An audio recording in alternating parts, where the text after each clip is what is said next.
না, আমার তো মনে হয় জামাতের আমির সংসদে বসে বলেছে উনি মুক্তিযোদ্ধার সন্তান পরিবারে, তাহলে ওনার উচিত। আর জামাত কিন্তু এটা সবসময় সংসদে এখানে সেখানে বলে, অথচ 96 সালে অর্থাৎ 91 সালে শেখ হাসিনা বলেছিল বেগম খালেদা জিয়াকে 1 সেকেন্ডও শান্তিতে সরকার চালাইতে দেবে না। পরবর্তীতে উনি যখন পারতেছিল না, জামাতকে নিয়ে তত্ত্বাবধায়ক ইস্যু নিয়ে 273 দিন হরতাল দিয়েছিলেন। সেই সময় কিন্তু জামাত অস্থির করে ফেলেছিলেন দেশকে।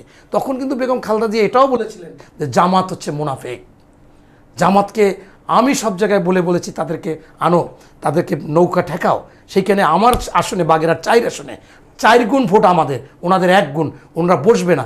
আমি তারপরে সেই জামাতকে নির্বাচনে আমি সেকেন্ড ম্যান ছিলাম বক্তব্যে, জামাতের প্রার্থীর আগে আমরা জামাতকে হয়ে আনছি। এই জন্য 18টা আসন পেয়েছিল, আমাদের 6টা পাইলেই কিন্তু আমরা এখন টকশোতে এসে বলে আমরা করুণা করেছি।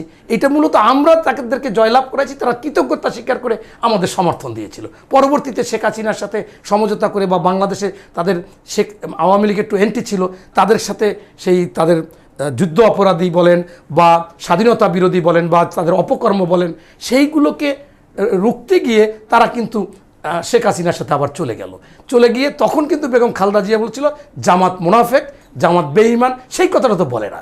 এখন আমি যদি বলি আমি ভারতে গিয়েছিলাম, ওই মির্জাপুরের কবরে আগে প্রস্রাব করতো, পরে গন্ধটন্ধ হয়ে যাওয়ার পর থুতু মারতো, এখনও থুতু মারে।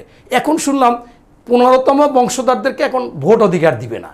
সেই ভোট অধিকার আমার তো মনে হয় জামাতের আমির সংসদে বসে বলেছে উনি মুক্তিযোদ্ধার সন্তান পরিবারে, তাহলে ওনার যে যারা 1971 সালে এই দেশে বিরোধিতা করেছে, আমাদের মা বোনদের তুলে দিয়েছে পাখানাদার বাড়িতে, গণহত্যা করেছে, বাড়িঘর পুড়িয়ে দিয়েছে, 47 সালেও মুসলমান দ্বিধাবিভক্ত করে ওই ব্রিটিশদের পক্ষে ছিল, তাদেরকেও ভোট অধিকার দেওয়া উচিত না। এটা ওনার প্রথমে বলা উচিত, যেন উনি মুক্তিযোদ্ধার সন্তান। উনি যদি সত্যিকার অর্থে মুক্তিযোদ্ধার সন্তান হয়, তাহলে সে এই বিষয়গুলোকে সহজে মেনে নিতে পারে না।